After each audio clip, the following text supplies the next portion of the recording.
आपने भी बताया और माजिदी साहब ने भी बताया कि भाई इस्लाम कतई नहीं कहता है कि कोई भी ऐसे पशु की कुर्बानी दो या उसके मांस का आप सेवन करो जो दूसरे के लिए पूजनीय हो या फिर उसकी भावनाएं आहत होती हैं। जब इस्लाम में ये साफ साफ लिखा हुआ है, फिर भी ये नौबत आती है कि इसके नाम पर दंगे फसाद होते हैं। कई व्हाट्सएप फॉरवर्ड आपके पास आते हैं कि भाई फला जगह वो गौमांस का सेवन कर रहा था, या कई जगह इस तरह की अफवाहें चल निकलती हैं। तो इसको लेकर एक क्लैरिटी क्यों नहीं दे देते धर्मगुरु? क्यों अपना एजेंडा चलाते हैं?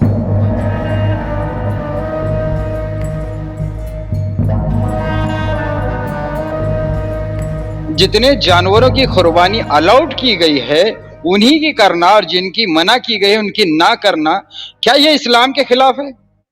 कानून की पासदारी करना ये भी इस्लामी हुक्म है कि जो भी कानून हुकूमत बनाती है, अगर वो कानून पब्लिक वेलफेयर में है, और आमतौर से ऐसा ही होता है, तो उसकी पासदारी की जानी चाहिए। आप लोग मैं इसीलिए मैंने आपकी पोजीशन पहले ही क्लियर करवा ली थी, क्योंकि मसला ही गाय है। यानी मुल्क में वो मुल्क के जहां मसला हॉस्पिटल होना चाहिए था, रोड होना चाहिए था, और जनाब स्पेस साइंस होनी चाहिए थी, मेडिकल साइंस होनी चाहिए, वहां मसला क्या है? गाय। यानी गाय से हम नहीं उभर पाए अभी तक।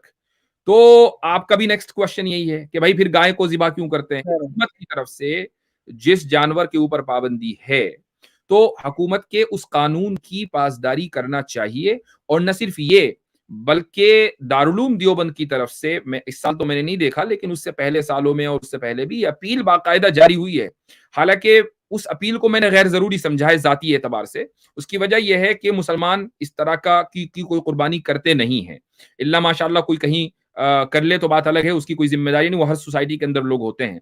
लेकिन वो अपील जारी करने की कोई जरूरत नहीं है। लेकिन देश के हित में और हिंदू कम्युनिटी को ये बताने के लिए कि भाई हम आपकी के जो जज्बात हैं और सेंटिमेंट्स हैं, हम उनको हर्ट करना नहीं चाहते हैं, इसलिए दारुल देवबंद की तरफ से भी बाकायदा हर साल ये अपील जारी हुई है। हम किसी भी मुल्क के कानून को नहीं तोड़ेंगे। हम उस कानून से डिसएग्री कर सकते हैं with in the parameters of law and constitution, लेकिन ये कि हम उस कानून के खिलाफ नहीं जाना चाहते। और यही दरअसल हमारा मुआहिदा है उस कॉन्स्टिट्यूशन या कॉन्स्टिट्यूएंट असेंबली के साथ, कि जो कॉन्स्टिट्यूशन यहाँ पास हो रहा है इंडिया में, हम भी उसमें शामिल है, उसके बनाने वालों में, और उसके तहत जो कानून चलेगा हम उसके कानून की पासदारी करेंगे।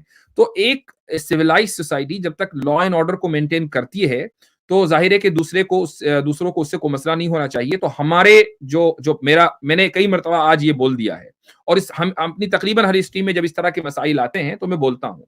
तो हमारी जो पहली जो प्राइम प्रायोरिटी है वो ये है कि हम एजुकेशन के ऊपर तवज्जो दें, हम सेहत की फील्ड के ऊपर तवज्जो दें, हम इसी तरीके से लॉ एंड ऑर्डर को अपने ऊपर भी और दूसरों के ऊपर भी हम कोशिश करें कि हर जगह मेंटेन हो।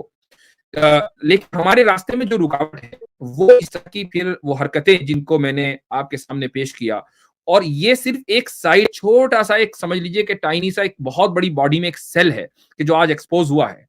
तो वरना ये एक, आप चूंकि वहां नहीं जाते या वहां गए नहीं है, लेकिन आप देख लीजिए कि जिस सोसाइटी में बाकायदा एप्स बन रही हों मुस्लिम खवातीन को बेचने की, ऐसे दौर में कि जिस दौर में स्लेवरी को सबसे ज्यादा बुरा समझा जाता हो, वहां मुस्लिम खवातीन को बेचने के लिए एप्स बन रही हो, और उससे नुकसान किसका हुआ? क्या मुस्लिम खवातीन बिक गई?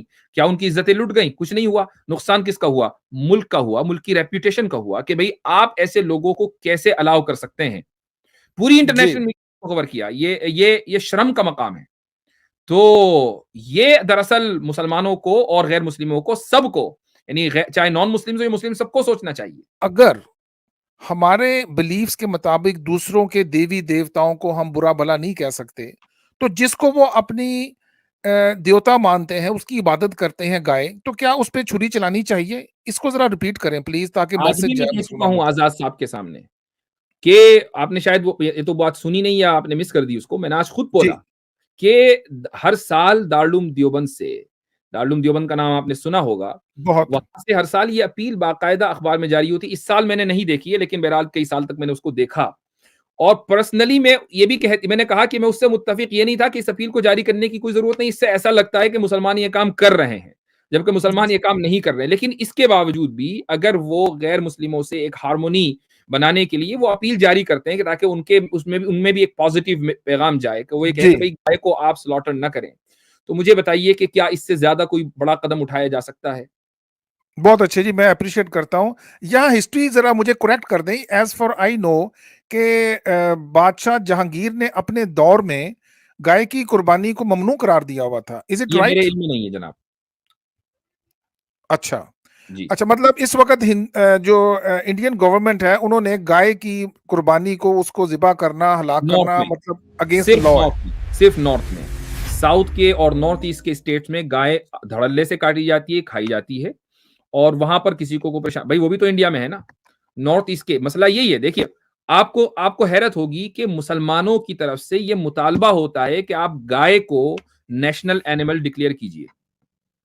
ठीक हो उससे गया। क्या होगा, ये आपने सुना होगा, नहीं सुना होगा तो मैं आपको बता दूं, आप गूगल कर लीजिए, आपको पता चल जाएगा। जी। उलमा ये मुतालबा करते हैं कि आप गाय को नेशनल एनिमल डिक्लेयर करें ताकि उसका एहतराम पूरे मुल्क में हो, नॉर्थ ईस्ट में भी हो। नहीं करती हुकूमत, तो अब क्या करें आप बताइए? ये तो होगा कि आप सिर्फ नॉर्थ में उसको रखते हैं, साउथ में चूंकि नॉर्थ ईस्ट में वोट का मसला है तो वहां गाय की जो तकदीस है वो खत्म हो जाती है।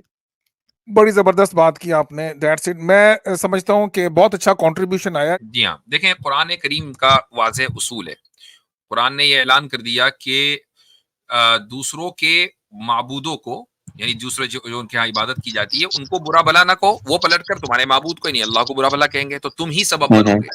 एक हदीस में रसूल अकरम सल्लल्लाहु अलैहि वसल्लम ने फरमाया कि वो आदमी कितना बुरा है जो अपने माँ बाप को गाली दे। तो एक सहाबी ने पूछा कि या रसूलल्लाह, अपने माँ बाप को कौन गाली देता है? तो आपने फरमाया कि भाई तुम दूसरे के माँ बाप को गाली दोगे तो पलट के तुम्हारे माँ बाप को गाली देगा, तो तुम सबब बने, तो तुम उसका भुगतान भुगतोगे। तो ये बात है। तो अगर हम उस लेवल पे चले जाएं कि जहां पर हम दूसरों के खुदा को जिनको बुरा भला कहे, वैसे मैं राम जी को बुरा भला कहने लगूं, लक्ष्मण जी को बुरा भला कहने लगूं, और पलटकर आप या कोई भी जो है वो अल्लाह को बुरा भला कहने लगे, तो जाहिर है कि इस्लाम उसको अप्रूव नहीं करता। ये एक पॉइंट है। अब दूसरा पॉइंट मैं बता दूं यहाँ पर, अगरचे आपने सवाल नहीं किया, लेकिन चूंकि उसका ओकेजन है तो मैं उसका जवाब देना चाहूंगा।